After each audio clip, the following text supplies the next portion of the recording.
vamos a hablar de un pensador, de un filósofo del derecho no pro-nazi, nazi, Carl Schmitt,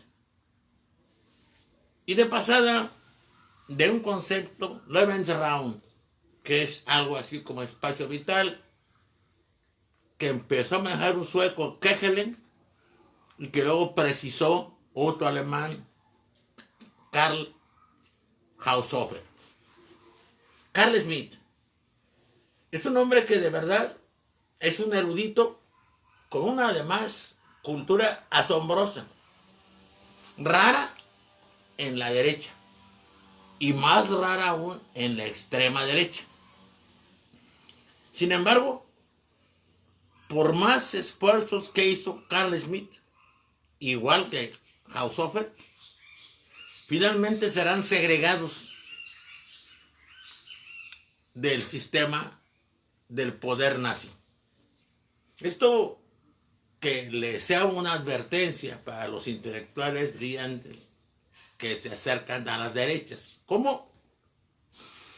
Inevitablemente parece que estamos viéndolo ahora, y más en México. Pero eso será motivo de otro tema, de lo que son los intelectuales orgánicos, y ahí voy a meterme después en un pensador italiano que a sistemático y todo muy creativo, Antonio Gramsci, en sus cuadernos de la cárcel, y un autor alemán, el más joven de la escuela de Frankfurt, la escuela que formó Horkheimer, Adorno, Marcuse, Fromm, Jürgen Habermas, que toca el punto de por qué los intelectuales orgánicos acaban subsumidos casi siempre por el Estado. Pero vamos a ver antes a Carl Schmitt y Haushofer para ver por qué fue esa situación y cómo llegaron a la concepción de que había una raza superior. Esa raza era la raza aria, y en especial esa raza aria estaba habitando de forma mayoritaria el suelo alemán. Hay un antecedente anterior en un autor llamado Joseph de Maistre, que escribió una obra de las petersburguesas. Joseph de Maistre tiene una enorme desilusión de la Revolución Francesa. Y esa desilusión lo lleva a asumir posturas absolutamente conservadoras y dictatoriales. Absolutamente, escribe muy bien. Es un escritor de real talento. Sin embargo, su desesperanza, su desilusión ante los errores, claro, excesos, claro, sangrientos de la Revolución Francesa, lo hacen que adopte posiciones muy rígidas, muy centralistas y muy autoritarias. Y este es uno de los hombres que van a influir en esta corriente. Ya hablamos de Malthus y su ensayo general sobre la población, que echa a andar la idea de la posibilidad de la muerte por hambre de la humanidad por la explosión demográfica. Los pobres, dice Malthus, ¿se acuerdan? No saben hacer más que pobres. Y eso es una irresponsabilidad. Los pobres, si están en problemas, se reproducen más. Y si están felices, se reproducen más. O sea, para Malthus, los pobres no tienen remedio. Darwin también, una obra de él, El origen del hombre. Aparte de decir y abonar en las diferencias de que las mujeres son inferiores en cerebro, en corazón y en todo, cosa que ojo, no estoy absolutamente nada de acuerdo. Creo que las mujeres son superiores a nosotros en todo. Por eso me han gustado y me gustan tanto, definitivamente. Quiero pescar algo de esa superioridad, pues que me toque un poquito, ¿verdad? Definitivamente. Otro autor que influye en esta corriente es Arthur de Gobineau. Es el teórico supuestamente científico de la desigualdad racial. Su obra se llama Ensayo sobre la desigualdad de las razas humanas. Ya expliqué. Los arios, él es francés, que están fundamentalmente en Alemania, han sido los grandes civilizadores del mundo. Pero cada vez que se han mezclado con otra raza, han bajado su calidad humana y han bajado su aporte al mundo. Un autor que no podemos olvidar es Jhering. Ya dije que tengo la sospecha. Jhering, un erudito del derecho romano, un hombre que sale de la escuela histórica del derecho, que sale de la escuela que fundó Hugo, que continuó Savigny, que continuó Puchta. De esa escuela se separa porque señala que no es el pueblo todo. Yo estoy de acuerdo con eso. Sino son los que actúan, los que se movilizan, los que le echan ganas para cambiar las cosas. Pero tiene un libro que se llama Prehistoria de los indoeuropeos, que aparecería, si no un plagio, por lo menos una obra muy influida por la obra anterior de Gobineau. Parecidos plagios mencioné también el que es evidente de Spengler, que ha plagiado a Danilevsky. Rusia y Europa es un libro de Danilevsky casi desconocido. Rompe con la uniformidad tan del gusto de los positivistas y de los marxistas de las etapas sucesivas, y habla de etapas y desarrollos continuos. Pero el libro de Danilevsky no lo conoció nadie, seguramente más que Spengler. Y el buen Spengler con el título, ojo el título, La decadencia del Occidente, fue un bestseller. Impresionante. En esta corriente también habría que abonar la influencia de Joseph Chamberlain. Es el papá de Austin y de Neville, el pacifista, el de Múnich, el que llegó con la firma del Pacto de Múnich y la paz a Inglaterra. El que llegó y le aplaudieron en la Cámara por haber traído la paz. Y que al final de su discurso habló Churchill y dijo: entre la ignominia y la guerra, eligieron la ignominia. Y porque eligieron la ignominia, tendrán la guerra. Finalmente, desgraciadamente para el mundo, Churchill tuvo razón. Otro autor que hay que ver, que influye en esta corriente, es Rosenberg y Stuart Chamberlain. Howard Stuart Chamberlain y Alfred Rosenberg. Sobre todo Rosenberg es un autor que sí vemos muy cerca de Hitler. Y todo esto, como corolario, tendrá la actitud antisemita. Antisemita es un concepto, una ideología que piensa que los judíos son nefastos, que son lo peor que le pudo pasar a la humanidad, que son el cáncer de las poblaciones del mundo. ¿Por qué hay esta idea? Porque yo tengo amigos y he tenido amigos judíos brillantísimos. Fui muy amigo, casi hermano, de Mauricio Lubezki, un extraordinario psiquiatra. No lo iba a ver porque cuestión profesional, como psiquiatra, no, sino éramos amigos de la Facultad de Filosofía y Letras. Él es el papá, por cierto, del cineasta del Chivo, de Manuel Lubezki. De otro niño tiene que se llama Alejandro, y una niña brillante también llamada Pola. Hablo de niños, pero tienen 30, 40 años, ¿verdad? Pues yo tengo 76, pues ya tengo una edad pues bastante avanzada, bastante considerable. ¿Por qué esta situación? Aquí era la historia. Me acuerdo de Marx y de Bruno Bauer, su primer amigo y guía, y después acabaron muy mal. Marx acaba muy mal casi con toda la gente con la que primero anda bien. La cuestión judía. La verdad, ni Bruno Bauer toca el tema bien, ni tampoco Marx. ¿Por qué hay ese sentimiento de antisemitismo? Porque hay. No lo inventa Hitler, avanza sobre él. Bueno, el pueblo hebreo, gente del otro lado, o gente del río Hebrón, o gente del patriarca Iber, hay muchas tesis. Ha sufrido mucho en su historia. Ya estando su reino bien consolidado, sufrió la terrible devastación de un imperio militar sanguinario y terrible. Sí, hay algo de exageración en lo que les adjudicamos a los asirios, pero los empalamientos y las deportaciones masivas son barbaridades humanas tremendas y las hicieron. Ahí empezó la primera diáspora. ¿Y qué es diáspora? Es emigración masiva.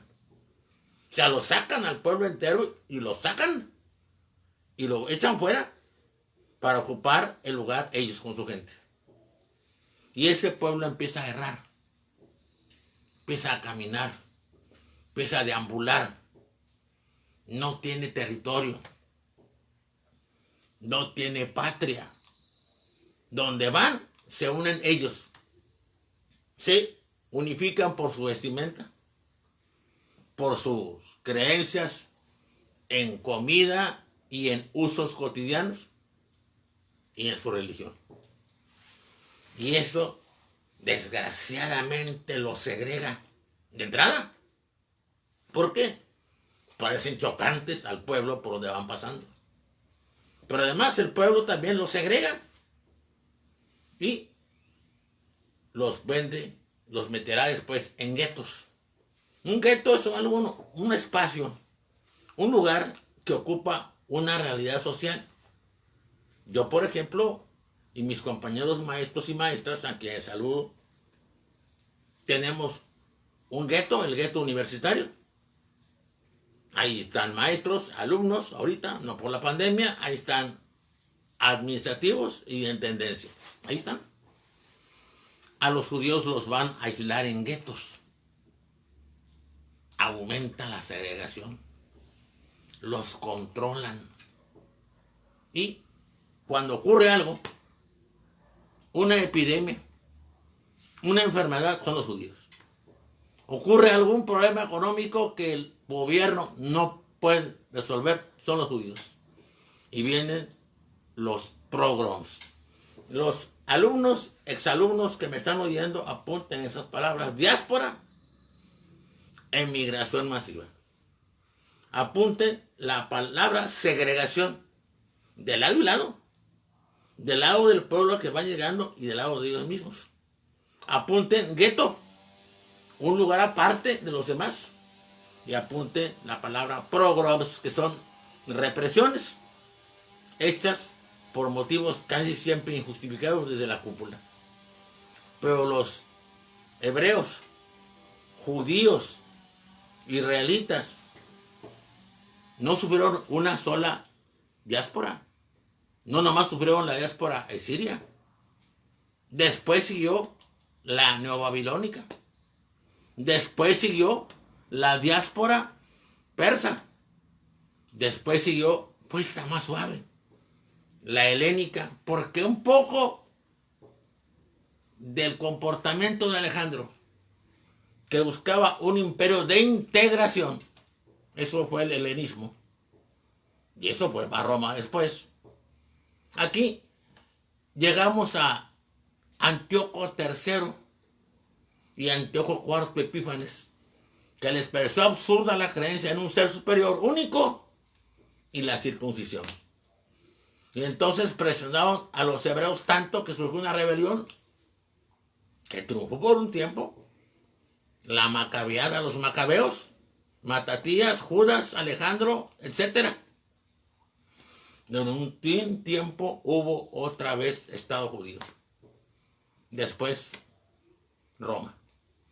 Narrado espantosa y terriblemente con altibajos por Flavio Josefo en sus 7 libros de las guerras de los judíos, donde describe su papel a ratos defendiendo a su pueblo y a ratos profetizándole una profecía que le salió, que Tito y su padre, entonces había muerto Nerón, Galba, Otón, Vitelio, Vespasiano se habían sucedido rápidamente. Vespasiano, hijo de un carnicero, se va a quedar con el poder y va a hacer él la campaña contra los israelíes y va a acabar con ellos y va a acabar con el gran templo que había pronosticado Jesús que se iba a destruir, y va a dejar nada más el que aún conserva, el muro de los lamentos. Esta última diáspora, esta última emigración masiva, esta última represión brutal, salvaje, les cortaban las manos a las mujeres ya derrotadas, crucificaban a los hombres primero. Cuando vieron que uno de ellos arrojaba monedas porque se desventraba, empezaron a arrancarles el estómago para ver qué traían. Después caminaron con muchos de ellos, en el camino los crucificaron y otros finalmente ayudaron a construir una de las primeras obras políticas para legitimar a un emperador, que fue el Coliseo. Lo pusieron en el lugar donde estaba la Casa Áurea, una casa mejor que la Casa Blanca de la Gaviota, mejor, la Casa Dorada de Nerón. Ahí pusieron el Coliseo. 6 o 8 años, no lo acabó, no lo pudo ver terminado Vespasiano, pero lo inauguró Tito y le puso, ya lo platiqué, Coliseo Flaviano por ellos, porque era la forma de establecer una dinastía que no tiene origen legítimo. Pero como quedó una estatua, la de Nerón, que habían deformado la cara para que pareciera el dios Helios, no Nerón, a esa estatua la gente le llamaba el Coloso, y por confusión acabaron diciéndole al nuevo estadio gigantesco, 70,000 gentes de capacidad, el Coliseo. Y bueno, volvamos a los judíos. Esta situación se les va a complicar. Estas diásporas, segregaciones, guetos, pogroms se van a complicar, porque cuando Constantino legitima al cristianismo como religión, tolerada, no es oficial,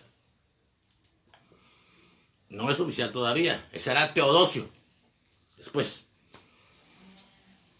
Constantino impide que ciertos evangelios entren, desplazan a evangelios como el de Felipe, como el de Bernabé, como el de Jesús, como el de Pedro, como el de Tomás, como el de María de Magdala, como el de Judas.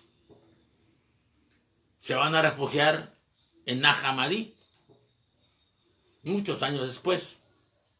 Pero los cristianos van a dar la versión que es insostenible. Los que mataron a Jesús fueron los judíos. Absurdo. Los judíos eran gente sometida en esa época por Roma y no podían por blasfemia condenar a muerte a nadie. Roma sí podía condenar a un rebelde político, y para ellos el Jesús que subió, que entró a la ciudad en un asno como un rey y que echó a los cambistas, a los usureros, lo peor de lo peor del templo, que eran también los impuestos de los romanos, era un enemigo político tremendo. Todos los judíos eran aparte raros en sus costumbres, en su vestuario, en su religión, en su idea de la circuncisión. Ahora eran deicidas. eran asesinos del Hijo de Dios, del Dios de los cristianos. El cristianismo creció en Roma, que es una forma relámpago. En todas las provincias romanas creció el cristianismo. En la primera invasión grande de Roma, Alarico. Alarico es cristiano arriano de una corriente. Y a los que se refugian en las iglesias cristianas en plena invasión bárbara, se les perdona la vida. Entonces, ahora los judíos tienen otra carga más, aparte de su rareza de costumbres, de alimentación, de religión, de vestuario, son deicidas. Pero además, para el círculo nazi, ¿qué otras cosas se pueden alegar negativas de los judíos? Bueno, el círculo nazi, los ideólogos, Hess, luego apartado, Himmler, llegado recién, de una forma u otra, consideran terrible el marxismo, porque Marx habla de la lucha de clases, de la separación de hombres y mujeres, porque unos explotan a otros, unos son propietarios de los medios de producción, que explotan trabajo asalariado y se apropian de plusvalía, y otros son propietarios únicamente de su fuerza de trabajo, son proletarios, con un origen también muy negativo, porque en Roma, la Roma imperial, los proletarios eran los hijos de los plebeyos más fregados, más amolados, que estaban a disposición de lo que quisieran los patricios. Y Marx, que había predicado las diferencias entre los hombres y las mujeres por la lucha de clases, era judío. Pero además, otro personaje, Sigmund Freud, entre sus cosas geniales y que como siempre les pasa a los grandes pensadores, cuando exageran la nota, ahí caen en el error. Pues se da cuenta que hay cierto sentimiento de fijación del hijo en la madre, en algunos, y de la madre, de la hija en el padre, a veces, pero lo generaliza y nos planta el complejo de Edipo, un poco por la influencia de él, porque él sí tuvo esa situación de fijación por su madre, que además él lo declara abiertamente, que su mamá lo trató como el consentido y por eso salió tan brillante. Entonces, Freud es un judío responsable de envenenar las relaciones familiares. Y Marx es un judío responsable de envenenar las relaciones sociales.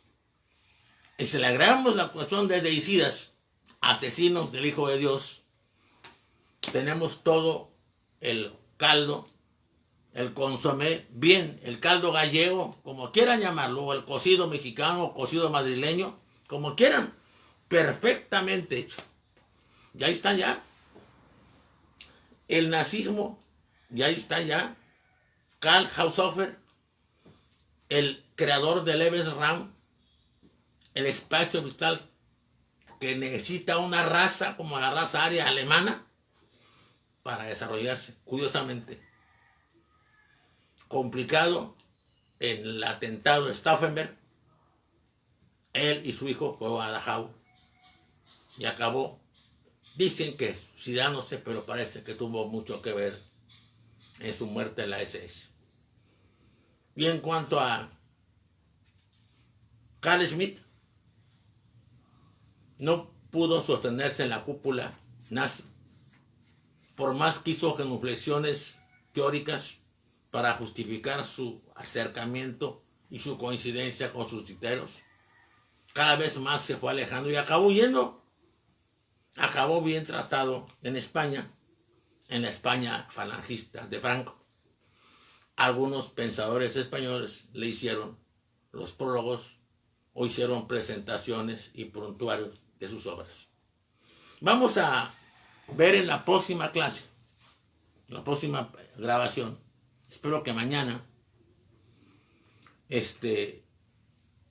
a dos pensadores, Gramsci, Antonio Gramsci. Ya dije, un gran pensador, muy brillante, bastante asistemático.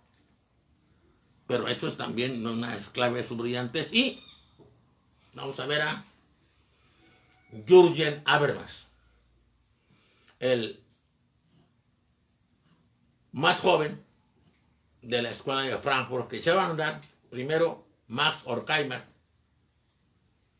y Theodor Adorno, no el gatito de Cortázar, es una leyenda urbana, yo creo. Dicen que Adorno fue a Buenos Aires y que preguntó dónde vivía Julio Cortázar.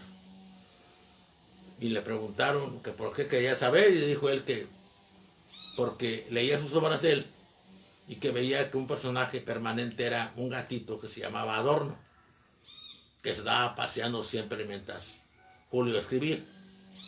Entonces él quería conocerlo. Total, que parece que fue y que estuvo con él muy contentos, hablaron, que sabe cómo hablarían, uno es alemán, otro es argentino.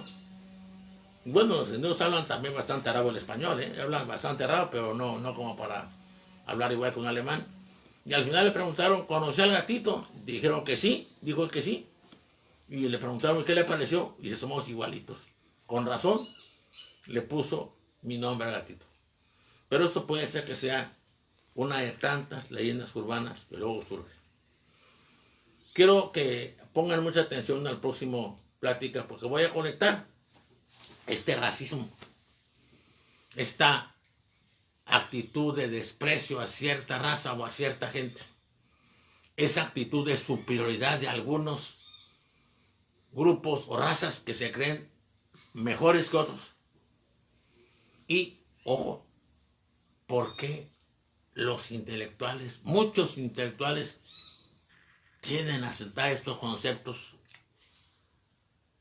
Como vamos a ver con ejemplos contundentes de intelectuales actuales, presentes ahorita.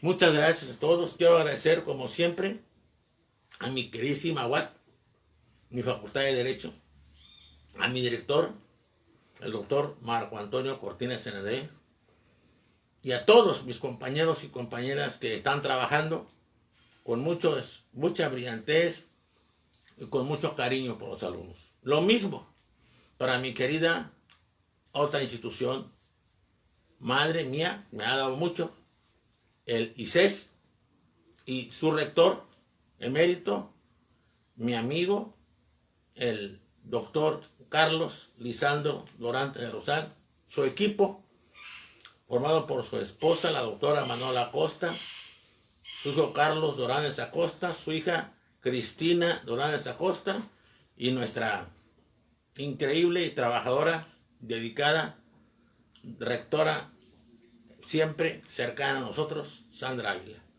Para todos y para todas, y para mis ex alumnos y ex alumnas que me están viendo, Dios los bendiga a todos. Un saludo especial a esos analistas políticos que están analizando la realidad política mexicana y tamaulipeca, que son complicadísimas.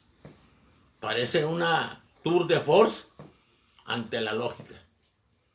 No parece haber nada que se pueda sacar en claro. Esperemos que ellos lo hagan. Dios los bendiga a todos y cuídense mucho.